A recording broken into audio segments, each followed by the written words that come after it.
Le bulletin, une présentation de Multiprêt. Qui d'autre? Cette semaine, le bulletin se déplace à Lévis, sur la rive sud du fleuve Saint-Laurent, pour assister à l'entraînement des Faucons qui vont affronter en fin de semaine les volontaires de Sherbrooke en demi-finale du football collégial Division 2. On a eu droit à une fin de saison complètement folle en Division 2. Avant le dernier match de la campagne régulière, il y avait 5 équipes sur un pied d'égalité au premier rang. 5. Et en remportant leur dernière partie, les joueurs de Brian Duval-Morales ont finalement terminé au deuxième rang. La fin de semaine dernière, les Faucons ont facilement écarté de leur chemin les Lynx d'Édouard-Montpetit par la marque de 49-8. Une véritable promenade dans le parc pour les Faucons. Non, pas d'après le coach. Ça n'a pas été une promenade dans le parc. Là. Ils ont très bien performé, mon petit, de l'autre côté, mais j'étais super content parce qu'on les avait affrontés le premier match de la saison, mon premier match en tant qu'entraîneur-chef. On avait un nouveau staff. Pratiquement le 3/4 des coachs étaient nouveaux. Les joueurs apprenaient à nous connaître encore. Là, on avait eu seulement 2 semaines avant ça pour se préparer. Donc, on avait un match là, qui avait été très serré, qui s'était décidé à la dernière minute. Finalement, en fin de semaine, là, on a pu voir que nos gars ils ont progressé. Mon petit sont arrivés prêts, ils ont joué fort, mais nos gars, ils savaient quoi faire, puis on a vu la progression qui s'est passée pendant toute la saison. Samedi soir à Lévis, les Faucons ont rendez-vous avec les volontaires. Lors du 3e match de la campagne, Sherbrooke l'avait emporté par 11 points, un moment important dans la saison des Faucons. Réellement, Sherbrooke, ils nous ont permis de revenir sur terre. On avait gagné 2 bonnes games avant leur match. Puis là, quand on est arrivé chez eux, puis ça avait été une game très tough. Le Sherbrooke avait très bien performé. Et ça nous a permis de faire comme un petit « Wow, OK, tout le monde, on se remet à zéro. C'est quoi notre identité? Qu'est-ce qu'on fait bien? Sur quoi on a travaillé? » Puis dans notre saison, on trouve qu'il y a eu un avant ce match-là, puis un après ce match-là. Qu'on a réussi, on a vu, on a progressé, on a fait confiance à des joueurs à d'autres positions aussi, à d'autres styles de jeu, puis ça nous a vraiment permis d'avoir un petit comme un reset, là, comme on pourrait dire. Les 2 équipes se respectent beaucoup. Il s'agit de poser la question aux joueurs pour le comprendre. Voici, d'après les principaux intéressés, les points forts des volontaires et des Faucons. Ils sont très physiques, très physiques. C'est une équipe, je pense, qui ont pas mal, avec nous, une des meilleures O-line de la Ligue. Sans faute. Ils sont capables aussi de venir, une très bonne défensive aussi, mais ils sont aussi capables de venir courir la balle comme la passer. Ils sont assez multitâches, comme on peut dire. Je pense qu'on joue très vite à l'attaque et on est très robuste. Notre ligne offensive, c'est des mastodontes. Qui sont vraiment immenses, fait qu'on est capable de très bien courir la balle. Puis de l'autre côté de la défensive, là, les gars, ils courent au ballon, ça ne l'abandonne pas, puis il y a 12 guerriers à la fois sur le terrain. Le match entre les 2 équipes aura lieu samedi soir au cégep de Lévis à 19h. Pour l'horaire des autres matchs, demi-finale Division 1 et 2, rendez-vous dans notre section Babillard à la fin du bulletin.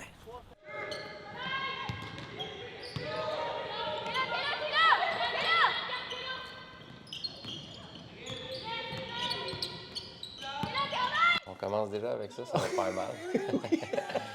C'est ma 21e année cette année avec le programme Basketball Females.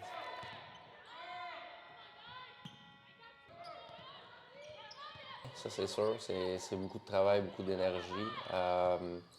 Le recrutement pour les attirer ici, je pense qu'on a un programme qui est vraiment unique dans ce qu'on offre comme expérience aux étudiantes athlètes qui viennent ici, le campus, les équipes sportives et tout, le coaching.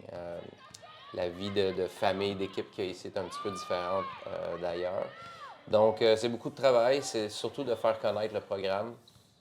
Donc, attirer les jeunes qui viennent voir les matchs, qui viennent voir les pratiques, d'aller les voir également de notre côté. Là. Fait que c'est une charge de travail quand même assez lourde.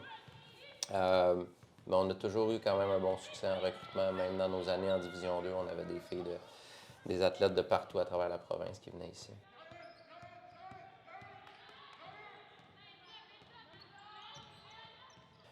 C'est essentiel. Je pense que quand on est heureux dans ce qu'on fait, c'est là qu'on va performer le plus. Il y a aussi la dynamique qu'on a énormément de filles à toutes les années qui sont ici en résidence, sur le campus.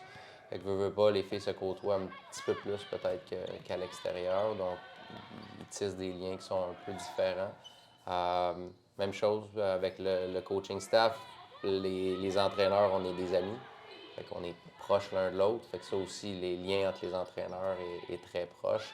Fait que ça, je pense que les athlètes le ressentent aussi, que même les entraîneurs, on est une petite famille. Fait que c'est une dynamique qui est unique, qui est très plaisante. Puis oui, cet esprit de famille-là est là dans le programme de basketball, mais je dirais aussi dans le cégep en entier. Nous, notre gymnase, il est plein de toutes les autres équipes sportives quand on joue. Puis la même chose quand les autres équipes sportives jouent. Il y a un sentiment d'appartenance qui est différent un peu ici.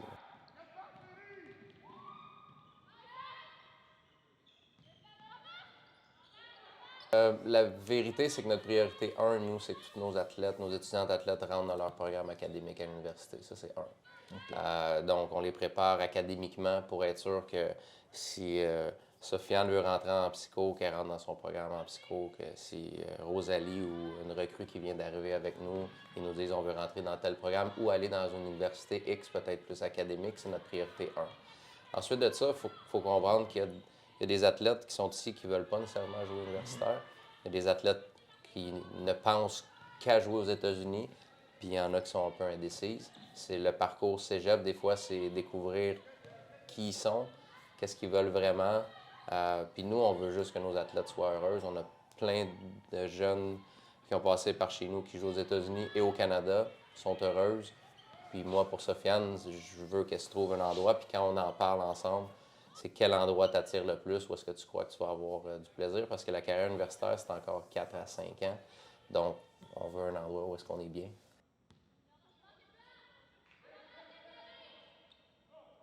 Nous, à toutes les années, on gradue. C'est sûr qu'on a quand même un programme de haut niveau, là, en Division 1. Les filles qui graduent chez nous, normalement, sont quand même très talentueuses. Mais à toutes les années, on a peut-être un roulement de 5 filles qui graduent. Tous ceux qui veulent jouer universitaire le font. On en a toujours qui ne veulent pas. Je dirais plus autour de 70 peut-être de nos athlètes, 75-80. L'année passée, on a 5 filles qui ont gradué. Il y en a 4 sur 5 qui jouent universitaire. L'autre, elle voulait seulement pas jouer universitaire. Okay. Donc, tout le monde qui voulait jouer sont en quelque part en train de jouer cette année. Notre étudiant athlète de la semaine, un gars qui a fait sa marque par ses performances sur le terrain, mais également par son attitude en classe. Son nom, Charles Bourgault. Mon nom est Patrick Maheu de Multiprêt. C'est avec plaisir, au nom des 600 courtiers hypothécaires du Québec, que nous présentons l'athlète étudiante de la semaine qui mérite une bourse d'études de 1 000 offerte par Multiprêt. Ça va faire, laisse-moi compter, ça va faire environ 10 ans que je joue au football. J'ai commencé au primaire, puis je suis au cégep, je joue encore au football. C'est unanime. À tous ceux que nous avons posé la question, Charles Bourgault est un amoureux de la game, de la vie. Il est un sapristi de bon gars. Ah, je pense que oui, là. Vraiment, là, c'est un kid, il est super fin, il est à ses affaires. Vraiment, moi, j'ai la chance, ça fait 3 ans que je le connais ici, puis il fait tout bien, qu'il s'applique, très bon étudiant. Il a déjà eu plusieurs offres pour aller jouer au prochain niveau universitaire, mais à chaque fois que quelqu'un parle de ça, il dit tout le temps la même chose. Là, je focus sur Lévis, d'aller chercher ce championnat-là, de tout faire pour gagner un championnat à Lévis. Il dit, je vais m'occuper de ça du reste après. Une autre qualité de Charles Bourgault, il est un gars fidèle. On a beau lui poser des questions sur son avenir sur le terrain. Pour le moment, tout ce qui compte pour lui, c'est de mener son équipe le plus loin possible. Je vais continuer à jouer, en effet. Où, je ne sais pas encore. Mes portes sont encore ouvertes. Il faut encore que je trouve ce que je veux faire plus tard parce que mes études, je priorise mes études par rapport au football pour plus tard. Mais ouais, si j'ai encore ça à trouver, puis je vais me concentrer plus sur ça après la saison. Mais je vais continuer à jouer au foot ou je ne sais pas encore. Avec des bons résultats sur le terrain et à l'école, le porteur de ballon des Faucons aura probablement le choix de son université. Mais qu'est-ce qu'il veut faire plus tard? Bien, j'ai beaucoup d'intérêt dans beaucoup de choses, mais je me vois pas faire ça toute ma vie, mettons. J'ai des intérêts dans le domaine de la santé, j'ai des intérêts en finance, puis partout, en fait, là, mais je sais pas exactement. Je pourrais pas vous dire quelque chose que je voudrais faire plus tard pour l'instant. Comment va-t-il prendre sa décision? Qu'est-ce qui va faire pencher la balance? Ça va être pas mal avec ma famille, puis surtout avec ma blonde. Ça fait 6 ans que je suis avec, puis je suis en appartement avec. Elle m'a suivi ici à Lévis, donc ça va être pas mal avec elle que qu'on va prendre notre décision aussi, là. Mais ouais, je vais m'asseoir. À un moment donné, en fait, je le fais souvent. Je pèse les pour et les contre de chaque place, chaque université, chaque programme aussi. Ouais, beaucoup de maturité pour ce jeune joueur de football. Un gars réfléchi Un gars terre à terre, mais qui rêve à une seule chose pour le moment, participer au Bol d'Or à Trois-Rivières le 18 novembre prochain. Et on termine avec le babillard. Je vous ai parlé en début d'émission d'un match demi-finale Division 2 au football entre les Faucons de Lévis et les Volontaires de Sherbrooke. Le match aura lieu à Lévis, samedi soir, 19h. Également à l'affiche Division 2, le match entre Saint-Hyacinthe et Montmorency. Également à surveiller les demi-finales Division 1, Lennoxville contre Limoilou et finalement Notre-Dame contre André Grasset.